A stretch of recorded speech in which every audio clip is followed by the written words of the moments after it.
नमस्कार, आप देख रहे हैं अश्वमेघ न्यूज और मैं हूं आपके साथ मानवी ठाकुर। शुरुआत करते हैं आज की खास खबरों के साथ। गीता जयंती के मौके पर आज भोपाल में सामूहिक गीता पाठ का आयोजन हुआ, जिसमें हजारों आचार्यों ने सामूहिक गीता पाठ करके एक रिकॉर्ड कायम किया। मध्य प्रदेश सरकार द्वारा पहली बार आयोजित इस सामूहिक गीता पाठ में सीएम मोहन यादव भी शामिल हुए। कार्यक्रम में प्रदेश भर से आए हुए आचार्य एवं ब्राह्मणों ने गीता के तीसरे अध्याय कर्मयोग का सस्वर पाठ किया। कार्यक्रम को कवर करने पहुंची Guinness book of world record की टीम ने प्रतिभागियों के हाथ में एक बैंड पहनाया था, जिसमें क्यूआर कोड था। उसी क्यूआर कोड के माध्यम से Guinness book of world record की टीम ने काउंटिंग में 3721 प्रतिभागी गिने, जो एक रिकॉर्ड घोषित किया गया, जिसका प्रमाण पत्र सीएम मोहन यादव को दिया गया। इसी कार्यक्रम में मध्य प्रदेश में आज लाडली बहनों के पैसों में भी मुख्यमंत्री द्वारा उनके खाते में ट्रांसफर किए गए। इस मौके पर मुख्यमंत्री ने इस आयोजन को लेकर मध्य प्रदेश संस्कृति विभाग की जमकर तारीफ की। उन्होंने पूरे प्रदेश में गीता भवन बनवाने की भी पहल का स्वागत किया। आज हम खड़े हैं भोपाल के लाल परेड ग्राउंड पर, जहां पर अंतर्राष्ट्रीय गीता महोत्सव के दौरान विशाल तौर पर गीता पाठ का आयोजन किया गया है, जहां पर लगभग 7000 से ज्यादा आचार्य बटुक और जनमानस उपस्थित हुआ है। और देखा जाए तो ये अभी तक मध्य प्रदेश की धरा में सबसे पहला ऐसा कार्यक्रम है जो विशाल रूप में मनाया जा रहा है। गीता जयंती के उपलक्ष्य में यहाँ पर सामूहिक रूप से गीता पाठ का भी पठन किया जा रहा है। अब हम आज देखते हैं कि इस गीता पाठ के पठन में कहाँ पर क्या होता है। जय श्री कृष्ण। जय श्री कृष्ण। आज आप गीता पाठ के आयोजन में कहाँ से? हम ललितपुर जिले से आए हैं, ललितपुर से। तो आप आज गीता पाठ के महोत्सव में शामिल हुए हैं, तो आप बिल्कुल जी।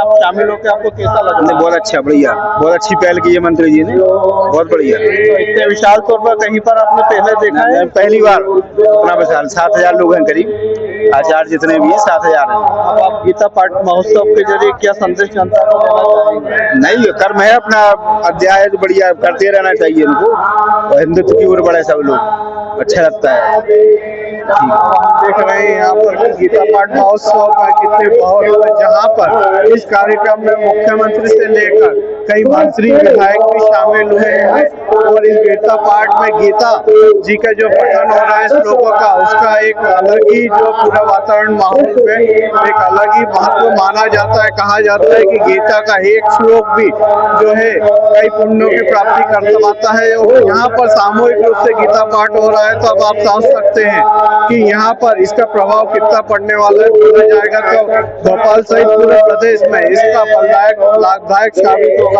आइए हम आज जानते हैं यहाँ पर कि किस तरीके से यहाँ पर। जय श्री कृष्ण साहब, आप कहाँ से? मैं भोपाल से अखिलेश तिवारी, और गीता महोत्सव में भाग लिया। इसमें सबको बहुत बहुत बधाई, बहुत शुभकामनाएं।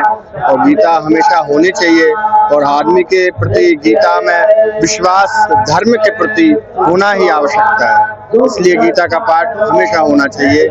इसलिए गीता पाठ का बहुत भी महत्व बताया गया है। जी जी, गीता का पाठ अवश्य घर में अवश्य करना चाहिए। उसको करने से बहुत लाभ होते हैं और बहुत फायदे भी हैं। इसलिए गीता का पाठ अनिवार्य है, सभी को अध्ययन करना चाहिए उसकी गीता का। धन्यवाद। देखिए, यहाँ पर पधारे हुए आचार्य भी बता रहे हैं कि गीता पाठ का एक अलग ही महत्व है, और यहाँ पर गीता पाठ हर व्यक्ति को अपने घरों में भी करना चाहिए, क्योंकि गीता सबसे बड़ा ग्रंथ माना गया है, जिसके अध्ययन और पाठन से कई मुक्ति मिलती है। साथ ही हम देखेंगे कि इतने विशाल रूप में जब यहाँ पर स्वयं भी राज्य सरकार द्वारा यह आयोजित किया गया है, कैमरा पर्सन आरती के साथ राहुल अग्रवाल। इसी वर्षों के शिल्पकार अंतर्राष्ट्रीय गीता महोत्सव में यहाँ पर 7000 से ज्यादा आचार्यों की उपस्थित में गीता महोत्सव मनाया जा रहा है, जहाँ पर गीता के श्लोकों से पूरा भोपाल गुंजायमान हो चुका है। वहीं पर कई विद्वान भी आए हुए हैं, जिनसे हम पूछेंगे कि आखिरकार गीता जी का क्या महत्व बताया गया है। जय श्री कृष्ण साहब, कहाँ से आए हैं आप? जी, बरेली से। बरेली से आए हैं। आज गीता महोत्सव में आप यहाँ पर पधारे हैं, तो आपको कैसा लग रहा है? यहाँ आकर के हमें बहुत अच्छा लग रहा है, क्योंकि ऐसा अवसर बड़ी मुश्किल से प्राप्त होता है। और श्रीमद् भगवद गीता के गीता जयंती के अवसर पर हम सब पूर्ण ब्राह्मण यहाँ पर एकत्रित हुए हैं। इतना उत्साह उमंग के साथ यहाँ पर हम आए हैं, क्योंकि कहा है हतो वा प्राप्ते स्वर्गम जित्वा भाव मुक्ति वही तस्मात् उत्तिष्ठ कौन्तेय युद्धाय कृत रशया। भगवान श्री कृष्ण ने अर्जुन से कहा कि हे अर्जुन, युद्ध के लिए निश्चय हो जाओ। तो यह कर्मयोग के लिए यहाँ पर आए हैं। ये कर्मयोग है, कर्म भूमि है, और कर्म भूमि पर कर्मयोग करने के लिए हम सब ब्राह्मण यहाँ पर एकत्रित हुए हैं।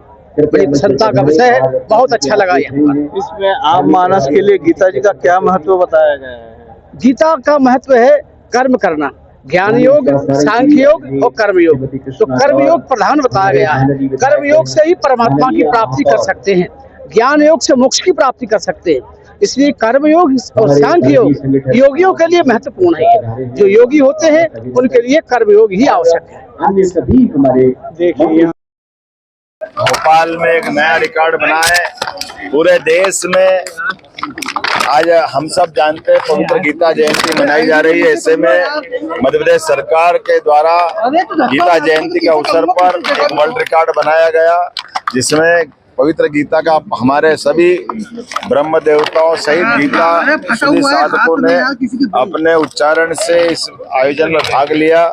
इस अवसर पर लाडली बहना योजना, हमारी जनहितकारी खास करके 450 रुपये प्रति सिलेंडर की दूसरी जो योजना, जिसमें हमारी बहनों को हम उनकी पात्रता के आधार पर उस धनराशि को लगभग 350 करोड़ की राशि इस पे भी डाली गई। साथ ही साथ हमारे द्वारा दो बड़े आयोजन जो किए जा रहे हैं, 11 दिसंबर से 26 दिसंबर तक के हमारे पखवाड़े के कार्यक्रम और 11 दिसंबर से लेकर 26 जनवरी तक की जनहितकारी योजनाओं को नीचे तक पहुंचाने का जो अभियान चलाया गया है, इसका एक तरह से यह उद्घाटन हुआ है। मेरी अपनी ओर से यशस्वी प्रधानमंत्री के नेतृत्व में देश जिस प्रकार से प्रगति कर रहा है, मध्य प्रदेश सरकार भी कदम से कदम मिलाकर के जनहितकारी योजनाओं के साथ साथ हमारे आदर्शों पर, हमारी सनातन संस्कृति के साथ जुड़ करके जनहितैषी योजनाओं को कैसे लागू कर सकते हैं, जन भावनाओं का कैसे ध्यान रख सकते हैं, और खास करके भगवान ने हमारे मध्य प्रदेश में आकर शिक्षा ग्रहण की। वो आचार्य सांदीपनि आश्रम में आए हैं, इसके बाद ही उनका अपना ये जो 64 कला और 14 विद्या वाला निष्णात होने वाला व्यक्तित्व तो निकल करके सामने आया। मुझे इस बात की प्रसन्नता है, वो गौरवान्वित इतिहास को पुनः जीवंत करने के लिए हमने गीता जयंती मनाने का निर्णय किया था। मेरी अपनी ओर से इस अवसर पर संस्कृति मंत्रालय और सभी लोगों को बधाई।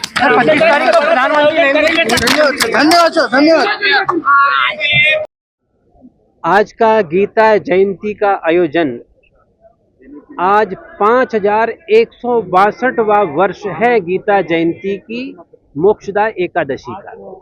आज ही के दिन भगवान कृष्ण ने अर्जुन को कुरुक्षेत्र में गीता का उपदेश दिया था और धर्म, अर्थ, काम और मोक्ष सभी की शिक्षा दी थी। तो यह अनूठा आयोजन आज यहाँ पर 4000 से अधिक विद्वानों ने पधार कर कंठस्थ तीसरे अध्याय कर्मयोग अध्याय का गीता पाठ किया और विश्व रिकॉर्ड दर्ज किया है माननीय मुख्यमंत्री जी की उपस्थिति में।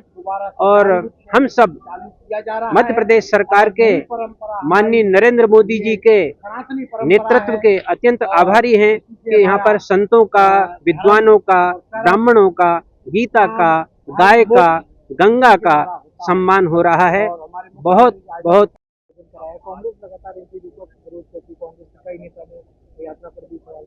कांग्रेस की जो चाहे सवाल कर लें, कांग्रेस पत्थर फेंकने वालों की यात्रा में जाती तब उसको नहीं होती। कांग्रेस देश विभाजन करने वाले यात्राओं को साथ रखती है अपनी यात्रा में, तब उसको कष्ट नहीं होता। हम गीता पढ़े तो उसको कष्ट हो जाता है। बागेश्वर धाम में अगर यात्रा करे तो उसको कष्ट होता है। सनातन की जय जयकार हो तो सनातन को वो बीमारी कहने लगते। अरे कांग्रेसियों, इतना तो ख्याल रखो, तुम कम से कम अगर हिंदुस्तान की जनमानस की नहीं है तो भगवान से तो डरो ना। तुम भगवान से डर रहे, ना हिंदुस्तान से डर रहे, ना भारत के संविधान से डर रहे। ना जाने कौन सा पाक का एजेंडा लेकर कांग्रेस देश के अंदर चल रही है। हम कांग्रेसियों से प्रार्थना करना चाहते हैं कि एजेंडा तो अगर चलाना है तो भारत की संस्कृति सभ्यता का चलाओ। अरे कांग्रेसियों, ये भारत का सनातन वो धर्म है जो विश्व के कल्याण की जयकारे बोलता है, जो आम जन के सुखी होने के नारे लगाता है। और तुम वो लोग हो, तुम उनके साथ हो जो आम जनों के घरों में आग लगाते हैं, जो भारत के सनातन को बीमारी कहते हैं। सुधरो कांग्रेसियों, नहीं तो कुछ दिन बाद उतने भी नहीं बचोगे कि 4 लोग मिलकर आपस में बात कर लो। क्या रहा आपका आयोजन?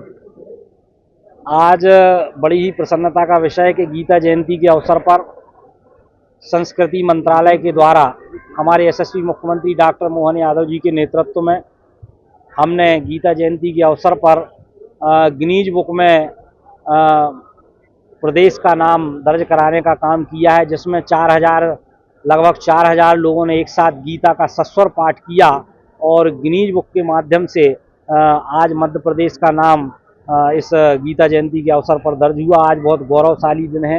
निश्चित रूप से जो गीता का जो धर्म ग्रंथ है, कहीं ना कहीं मनुष्य के जीवन में दिशा दिखाने का काम करता है।